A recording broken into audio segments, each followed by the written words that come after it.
Hello guys! Hello Pisces! Welcome dito sa aking channel, Kapalaran 888. Welcome! Alamin natin kung anong messages, vibration, gabay energy para sa inyong lahat. This is for the month of December 2025. So this is the last month ng 2025. So titingnan natin Pisces, ano ba ang mga mensahe na posibleng iiwan ng 2025 para sa'yo. So, tingnan natin. Pisces, general reading tayo. So, this is general reading. Please comment down below if you are resonated or if you are not. Okay lang. So, yun. Last month na tayo ng 2025. This is general reading. Okay, Pisces. Pisces, ano ba ang message? Communication, information, confirmation, lahat ng Sean. Mensahe, gabay para sa inyong lahat, Pisces. Pwedeng pumasok dito ang pera, love life, spiritual, health, or contentment. Okay, distant thunder. Okay, clear the air. So, parang sinasabi ng baraha here dito na there's an awakening. For the whole month of December, there's an awakening, there's a new beginnings coming para sa'yo. Kasi ito, literal siya, na parang clear the air. Ibig sabihin, ang buwan na to ng Disyembre para sa mga Pisces ay may mga pagkakataon or sitwasyon sa buhay mo na maayos mo lahat ng mga sigalot sa buhay mo. Mga problema, makakapag-relax ka, makakapagbakasyon ka, makakapag-travel ka, mamimet mo yung mga friends mo, yung kapamilya mo na gusto mong makasama for the holiday or for Christmas or New Year's events. Nakikita ko sa'yo dito na there's a good karma coming para sa'yo. Okay? Kasi ano yan eh, kidlat at kulog. So, ibig sabihin, mayroong malakas na energy na posibleng darating sa buhay mo. Kasi yung kidlat at kulog, napaka-electrifying siya na energy. So, sinasabi ng baraha, isang exciting na napakasayang emotion or energy siya, situation na posibleng darating sa iyo, Pisces. So, congratulations sa inyo. Alright, so, let's check another card.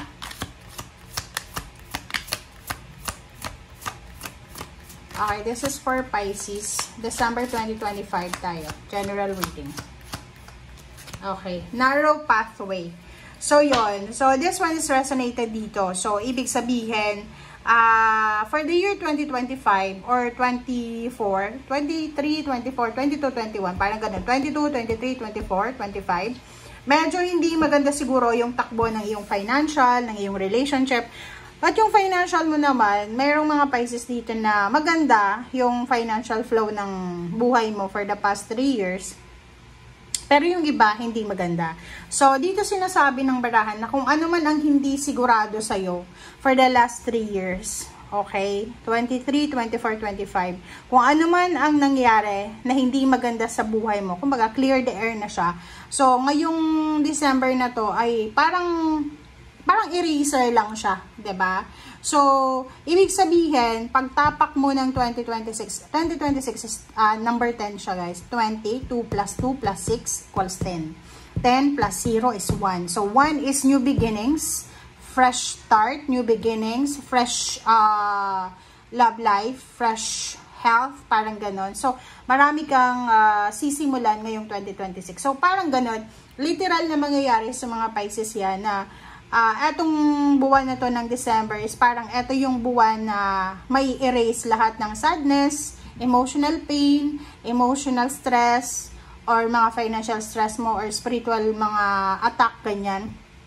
So, ang buwan na to ay parang eto yung time na nasa ano ka, nasa end ka na ng hindi magandang memory trauma sa buhay mo. So, you're going to much fresher na simula sa buhay mo. So, ihanda mo yung sarili mo, yung mga hindi sigurado na yan na naranasan mo for the past 3 years ay magiging sigurado na yan kasi maayos na. Okay? Makiklear na literal parang ano yun eh, 'di ba? After ng ulan, after ng bagyo, parang ang linis-linis ng ano natin eh, ng clouds natin eh. Okay, 'di ba? Yung halimbawa, after umulan, parang nawala yung mga tawag dito, yung mga pollution, parang gano'n literal. Okay, so tingnan nyo guys, ang ganda ng tarot deck ko. This is Christmas deck. Okay, so thank you para to sa lahat ng Pisces. So, yun. Titingnan natin. Ano ba ang dala ng December 2025 na to? Aside from clearing ng mga negativity sa buhay mo, yung toxicity. And kung makikita mo dito, there's a parang intuitive message na nakuha ako dito sa dalawang to, na parang sinasabi na it's either may kapamilya ka, kaibigan, kakilala, or kung sino man ito na taong ito na matagal ka nang minamanipulate, matagal ka nang ginagawa ng masama, the universe and the heaven will make a way na para putulin na talaga, na parang sinasabi sa'yo ng barahan na enough is enough. So pagpasok mo ng 2026, yung mga taong ito na nakagawa ng masama laban sa'yo, wag mo nang isama. Kasi hindi mo sila kailangan para sa emotional na, sa literal lang guys sa panahon ngayon, wag nyong i-torture yung sarili nyo, lalo na yung emotion nyo, sa mga tao na wala namang magagawa sa inyo na ambag na kaligayahan eh. Instead na support, like family members, mga kadugo mo, diba? Instead na tulungan ka, instead na magbigay sa'yo ng suporta, nasa ibang tao yung suporta, and at the same time, instead na suporta yung makuha mo, backstabbing, problema. So, siguro oras na para talaga i-clear na yung air. Tapusin na yung mga negative na yan. Okay? Magsimula ka na ng bagong buhay talaga. Bagong taon, bagong buhay. Parang every year na lang sinasabi mo yun, pero palagi kang bumabalik. So, siguro kailangan mo ng ayusin talaga. Okay? Okay. Pisces.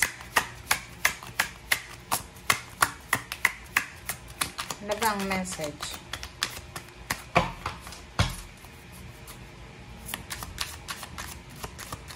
Okay, this is for Pisces. I hope na makaresonate ang lahat. Okay, number 21, World and Two of Cups. Wow! Are you single, Pisces? Okay, merong niluluto ang universe para sa mga single na Pisces. Okay, makinig kayo ha. If you are single Pisces, may niluluto ang universe para sa inyo. Ang ibig sabihin nito, merong isang selebrasyon ang posibleng magaganap sa buhay mo. This December, maybe this is your Christmas gift or maybe this is your good karma. Dalawang tao sila. So, maybe you're a couple or you're a family. Posibleng kayo ay magta-travel around the world this month ng December for vacation, for work, for leisure, or kung ano pa man yan. So, there's a celebration. Pwedeng magpapasko ka sa ibang bansa or pwedeng magpapasko ka sa Pilipinas kung OFW ka. Sinasabi ng barahan na yung Two of Cups dito, kung single ka, possible na yun nga, may nilulutong relationship sa'yo ang universe. So, prepare yourself kasi this year ay medyo yung red string nyo ng taong ito na pwedeng maging love life mo ay malapit na, 'di ba? So parang magkalapit na kayo. So kahit na nasa ibang bansa siya or ikaw nasa ibang bansa naman, but the power of love is super strong sa December na to. Okay? There's a preparation para sa love life mo. Next is couple siya. Okay? There's a couple, husband and wife, boyfriend, girlfriend. So either magkapatid sila, magnanay. And they are collaborating each other. So meron silang plano, meron silang yun, the world card is a completion. May makukompleto sila. As either pregnancy, new members ng family, new plan, new house, new location, new set of dreams, new goals, parang gano'n, ng dalawang taong ito. So, may partnership dito and collaboration na posibleng mabuo ngayong December. So, maybe may engagement party doon. Merong mga ikakasal, nagpaplano ng kasal or anything. Okay. Alright, thank you. Oh, sorry. Oh, sorry. This is for Pisces. Okay, next card natin is Seven of Wands. Seven of Wands, this is protection. So, sinasabi ng bara sa'yo dito na kailangan mo ng protection sa relationship. So, ibig sabihin, kung may karelasyon ka, protectionan mo yung relationship mo. Kung may trabaho ka, protectionan mo yung trabaho mo. Kung may pamilya ka, protectionan mo yung pamilya mo. Kung ano yung valuable sa'yo sa ngayon, or kung ano yung nagbibigay sa'yo ng kalma sa buhay mo, kailangan mong protectionan. Kasi talagang maraming, kung makikita nyo sa mga readings, ang dami-daming naiinis, nagagalit, or naiinggit sa Pisces 3 years ago, or until now, 3 years na siya, naiinggitan. So, you need to protect. Protectionan mo is either relationship, huwag mo masyadong ipopost yung mga nangyayari sa buhay mo, sa social media. Ang daming evil eye ngayon. Okay, Six of Wands, victory and success.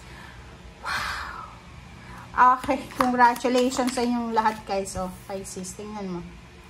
Nakikita mo ba? Namnamin mo siya ha. So, this is the Six of Wands. There's a successful venture, successful adventure. Pwede may housewarming, house blessing. Lilipat ka na sa bago mong bahay.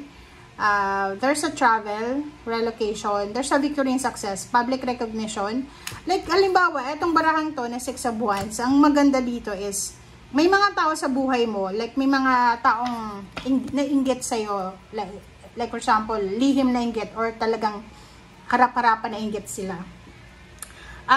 Sisiraan ka nila sa lahat ng taong makikita nila. But, the good thing is, yung tao na makakaharap nila is hindi maniniwala sa kanila. So, parang Six of Wands, you are victorious publicly without your knowing. Okay?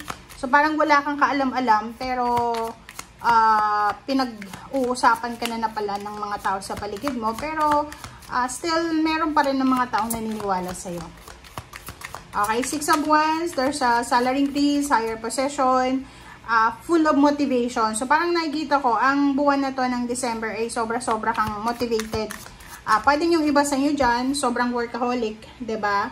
May mga time na magbabakasyon, pero may mga time na sobrang trabaho ka kasi gusto mong kumita ng malaki. Oh, Magician is here, and Ten of Wands. Oh, diba? Sabi ko na eh. So, sinasabi ng bara sa'yo dito na yung iba, parang sobrang workaholic kayo this December, but yung iba naman sa inyo ay nagbabakasyon. And kung makikita mo yung Ten of Wands dito, sinasabi ng bara sa'yo na lahat ng pinagpaguran mo for the last 10 years, so 10, from 2025, backward tayo, 24, 23, 22, 21. So kung ilang taon ka, it's either 10 months, 10 years, 10 days, 10 weeks na trinabaho mo, ay posibleng makukuha mo this December. So, possible na talagang may recognition. Payments, payouts, bonuses, mga 13-month pay nyo. Marami kayong regalo na posibleng matanggap ngayong December na to. And the Magician is here. Magician is sobrang happy. Magical, yung talagang parang bata, 'di ba? Na ngayong Pasko ay ito yung pinaka-magical na Pasko sa buhay mo, Pisces. Ayun, marami kang matatanggap na blessings, physical, mental, spiritual. Yung parang the universe will grant you your wishes, especially yung health nyo. There's a recovery of health. And meron din ditong financial and emotional. So, kung makikita mo, itong Magician na to, sinasabi na lahat ng naiisip mo ay magkakatotoo. Lahat ng pumapasok sa isip mo, magiging totoo. Parang siya, Midas touch, 'di ba? Pag Midas touch, lahat ng hinahawakan ng Pisces ay magiging pera, parang ganoon. Okay, so Magician. So, let's check ano pa ba? Ang sarap ng ng barahang to, na i-read siya. Sobrang nakaka-positive niya. Alright. Oops. Okay, the Hierophant. Wow, diba? So, you're lucky. You will be super lucky starting this December kasi yung mga tao sa paligid mo, support system ay napaka-positive. Kung halimbawa, galing ka sa isang lugar, sa isang grupo, sa isang team na ikaw na lang yung palaging may mali, ikaw na lang yung binabackstab. But this December, yung mga taong makakaharap mo this December, ay makikita mo yung protection, yung kalinga, yung pagmamahal, yung guidance, talagang totoo. Yung walang halong fakeness, parang ganun. Alright.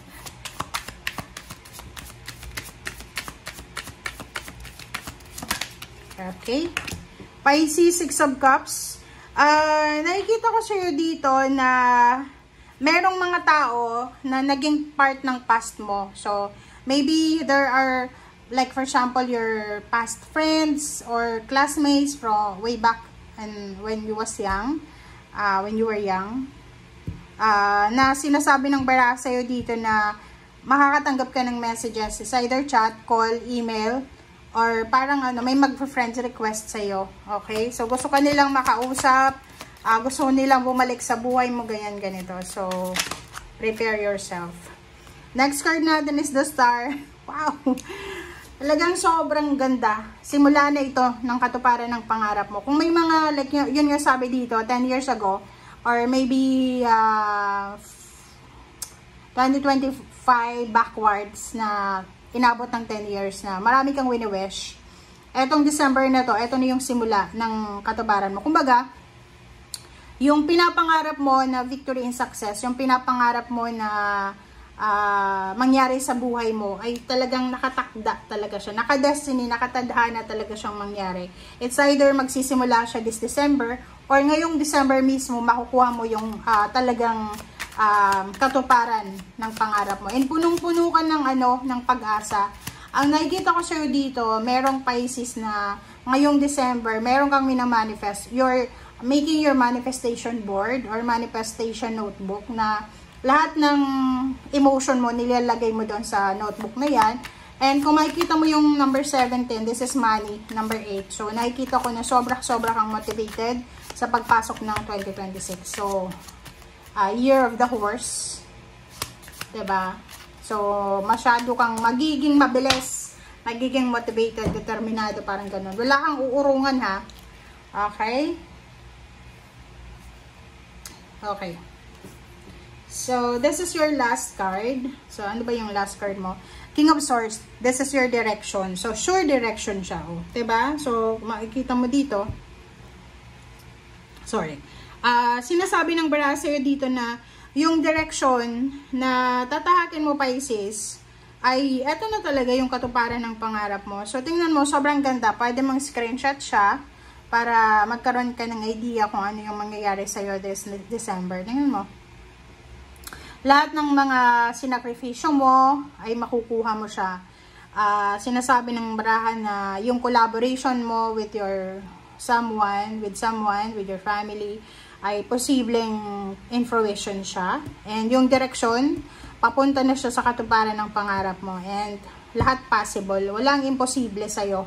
Okay? And you're lucky kasi supportado ka ng mga taong makakaharap mo ngayong December na to. Ano man ang plano mo sa buhay, you are supported, you are guided, you are protected. Okay? Thank you guys. Bye!